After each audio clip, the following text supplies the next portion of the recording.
Hello నమస్కారం అండి అందరికీ. ఎలా ఉన్నారు? మీరు అందరూ బాగున్నారు అనుకుంటున్నాను. అందులో నేను ఉండాలండి. వాడపల్లి కిచెన్ నుంచి ఉషావర్మ మాట్లాడుతున్నానండి. ఇవాళ మజ్జిగ పులుసు చేసి మెంతికూర పప్పు వండుకుందాం అనుకుంటున్నాను. అది మీతో షేర్ చేసుకుందామని చేశానండి. ఇదిగో అండి మజ్జిగ. పెరుగు చిక్కగా ఉండకూడదండి, కొంచెం పలసగా ఉండాలి. ఇదిగోండి పెసరపప్పు రుబ్బింది. ఇదిగోండి మీ ఇంట్లో ఏ కూరలు మిగిలితే ఆ కూరలండి. ఆనపకాయ, బెండకాయ, వంకాయ, గుమ్మడికాయ ఏ మిగిలినా ఉడకబెట్టేసి పక్కన పెట్టుకోండి. మజ్జిగ మనం పొయ్యి మీద పెట్టండి, మెల్లిగా మరగనివ్వాలండి. అది ఇరిగిపోతుందండి. కదుపుతూ ఉండాలి. ఇంక మనం అటు ఇటు కదలటానికి ఉండదండి, కదుపుతానే ఉండాలి. ఇలాగండి చేస్తా మీకు ఒకటి స్టెప్ బై స్టెప్ చూపిస్తానండి. ఉప్పు వేయకూడదండి, ముందు ఉప్పు వేస్తే ఇరిగిపోతుందండి. ఇదిగోండి ఇలా మజ్జిగ ఇంకా కలుపుతూ ఉండాలి. ఉప్పు వేయకూడదండి, పసుపు ఉప్పు వేయటం మనసు కొంచెం కలుపుకుందామండి. కూరగాయలన్నీ ఉడకబెట్టి ఉంచాలండి. ఇందులో వేస్తే ఉడికితే కనుక అవి ఇరిగిపోయే ఛాన్స్ ఉంటాయి. ముందు వేరుగా ఉడకబెట్టేసుకుని తర్వాత ఇందులో వేసి ఇది మరిగిన తర్వాత అవి వేయాలండి. ఇదిగోండి మనం పెసరపప్పు ఉడకబెట్టాను అన్నాను కదండి, అది కూడా వేసేసుకోవాలి ఇందులో అండి. వేసేసి మరగబెట్టాలండి. పెసరపప్పు కానీ శనగపిండి కానీ బియ్యం పిండి అయినా కలిపి పెట్టుకోవచ్చండి. మూడాట్లు ఏదైనా పర్వాలేదండి. 3 రకాలు కదండి, ఏదో ఒక రకం.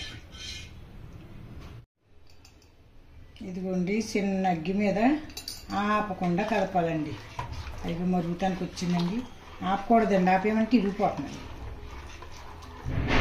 ఇలా మరిగట్టిన తర్వాత అండి కూరలన్నీ ఉడకబెట్టి ఉంచాను కదండి. అందులో అల్లం, పచ్చిమిరపకాయలు, ఉల్లిపాయ అన్నీ వేసి ఉడకబెట్టానండి. మీ ఇంట్లో ఏ కూరంటే వంకాయ, గుమ్మడికాయ, ఆనపకాయ ఏది ఉంటే అది వేసండి ఉడకబెట్టి. ఇది కొంచెం మరుగుతాను చూసారండి, పొగ వస్తుంది. ఇందులో వేసి ఒక్కసారి ఉడకనిచ్చండి, అప్పుడు తిప్పుకోవాలండి. చూపిస్తాను. ఇది ఇంకెలా కదపటమే అండి. మనం ఎక్కువ పెడితే ఎక్కువసేపు పడుతుంది, తక్కువ పెట్టుకుంటే పెరుగు తక్కువసేపు అండి. ఇదిగోండి చాలా మటుకి మరిగింది. ఇప్పుడు మరిగట్టిందండి. అంతగా ముక్కలన్నీ వేద్దామండి. ఇందులో అల్లం, పచ్చిమిరపకాయలు అన్నీ వేసి నేను చెప్పాను కదండి. ఈ ముక్కల్లో ఇందులోకి తిరిగేద్దామండి. ఉడికిపోయినాయి అనమాట. నీకు కుక్కర్లో పెట్టాను కొద్దిగా లైట్గానే. ఇదిగోండి పచ్చిమిరపకాయ, ఉల్లిపాయ, అల్లం ముక్క అన్నీ వేసామండి ఇందులో.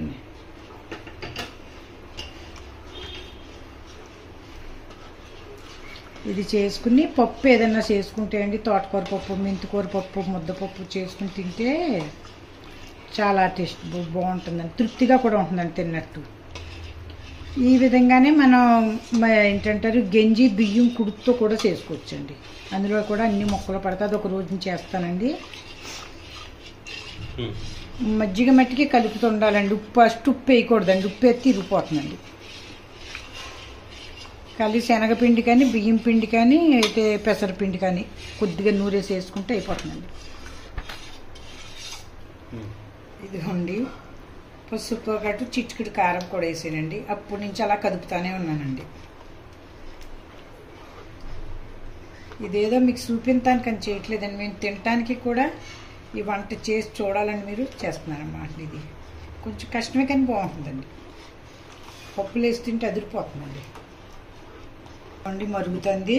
ఇదిగోండి మరుగుతుంది చూసారండి. వచ్చా తరపు మరుగుతుందండి. అదిగో పొంగుతుంది.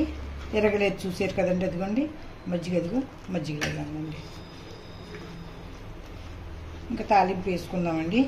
చాలా సేపు నుంచి కదిపోయింది. ఇదిగోండి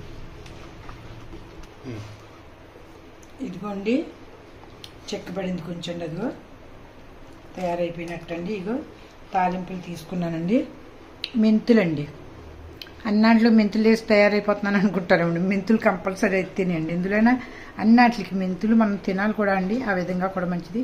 ఆవాలు, జీలకర్ర అండి, కరివేపాకు అండి, ఎండుమిరపకాయలు అండి. ఇవన్నీ చూడండి మజ్జిగ పులుసు బాగా తిరగబడిపోతానండి. పెట్టేద్దాం. ఇగోండి మెంతులు వేసానండి. మన తెలుగు భాష ఎలా మర్చిపోకూడదు అంటున్నారో అలాగే మన తెలుగు పాత వంటకాలు కూడా మర్చిపోకూడదండి. నిలబెట్టాలి మనం అందరం అండి. మనం చేస్తే తర్వాత మన పిల్లలు చేస్తారండి. ఆ తర్వాత ఆడపిల్లలు ఏంటి రెడీమేడ్ తెచ్చేసాం, పిజ్జాలు తెచ్చేసాం, అయితే ఫ్రైడ్ రైస్ తెచ్చేసాం. ఇవన్నీ ఏంటండి మన ఇంట్లో కూడా చేస్తామండి. బియ్యం మిగిలిపోతే వామన్నం చేసుకుంటాం. అలాగే దాన్నే ఇప్పుడు ఈ మధ్యన అందరూ ఫ్రైడ్ రైస్ అనేసి అంటున్నారండి. కావాలి జీలకర్ర వేసానండి. అందుకని మన తెలుగు వంటకాలను కూడా చేసి చూపించాలనిపించి నేను ఈ వీడియో స్టార్ట్ చేశానండి. ఏదో మిమ్మల్ని మభ్య పెట్టి చెప్పడానికని కాదండి, ఇది పాతకాలపు వంట అండి. మా చిన్నప్పుడు కూరలు లేకపోతే ఎక్కువ, అప్పుడు కూరలు ఎక్కడ ఉండేది ఎక్కువ, కూరలు లేకపోతే ఇగో చెప్తున్నాను కదండి, గంజి బియ్యం కడిగి కూడా ఇలా చేస్తారండి. అప్పుడు వాటితోనే తిన్నామండి, శుభ్రంగా బుద్ధిగా ఉన్నారు అప్పుడు పిల్లలు.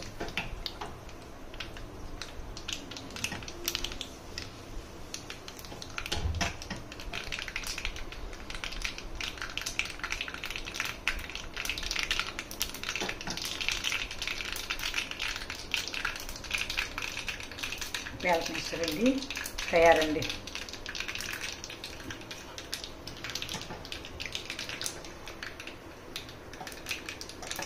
ఇదిగోండి తాలింపు.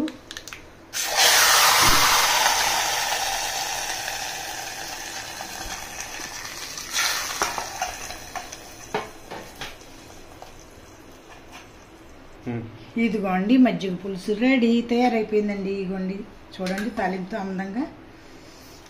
మీరు పెట్టుకు చూడండి, ట్రై చేయండి. కంసకి ట్రై చేసి మాకు కామెంట్ రూపాయన సబ్స్క్రైబ్ చేయండి, లైక్ కొట్టండి. అదిగోండి దీంట్లోకి ఏ కూర పప్పు అయినా బాగానే ఉంటుందండి. ఏ పప్పు చేసుకున్నా చక్కగా పిల్లలు కూడా ఇష్టంగా తింటారు, మనం ఇష్టంగా తినొచ్చండి. ఇదిగోండి మజ్జిగ పులుసు కాసాం కదండి, దాంట్లోకి ఏ పప్పు అంటామనండి వండుకుంటే నా సాధారణంగా ఉంటుందండి. ఇదిగోండి ఎల్లుల్లిపాయలు తాలింపు అంటాను కదండి. ఎందుకు తాలింపు ఇంపార్టెంట్ చూపించాను, అంత ఇంపార్టెంట్ తాలింపు అండి. మజ్జిగ పులుసు అయితే గుమ్మగుమ్మలు ఆడిపోతాం. ఎందుకంటే అండి మనం చేసే ఆవాలు ఎక్కువ ముక్క చేగించానండి. ఆవాలు సరిపడి ఏగాలండి, మాడాలి కొద్దిగాని, అప్పుడు దానికి టేస్ట్ వస్తుందండి. పప్పు వండటాన్ని బట్టి రాదండి, తాలింపు బాగుంటేనే వస్తుంది. తాలింపు ఉప్పు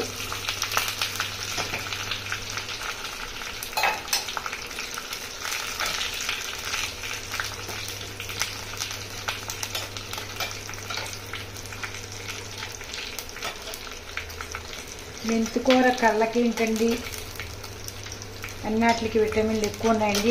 మెంతికూర పప్పు ఎక్కువ వండుకోండి, పాలకూర మెంతికూర ఎక్కువ అండి. ఆకుకూరలు అందులో మెంతికూర మరీ ఇంపార్టెంట్ అండి, అందరూ ఇష్టంగా తింటారు కూడా.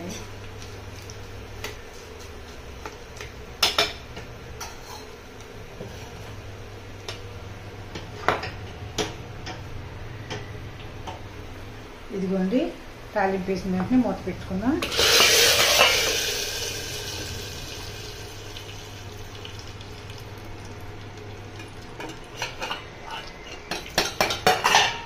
అదిగోండి గుమ్మగుమ్మలాడే మెంతికూర తయారైంది.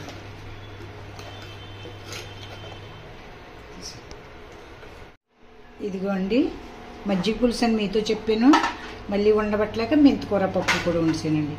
ఇలా చేసుకు తినండి, తృప్తిగా సంతోషంగా ఆరోగ్యంగా కూడా ఉంటుంది.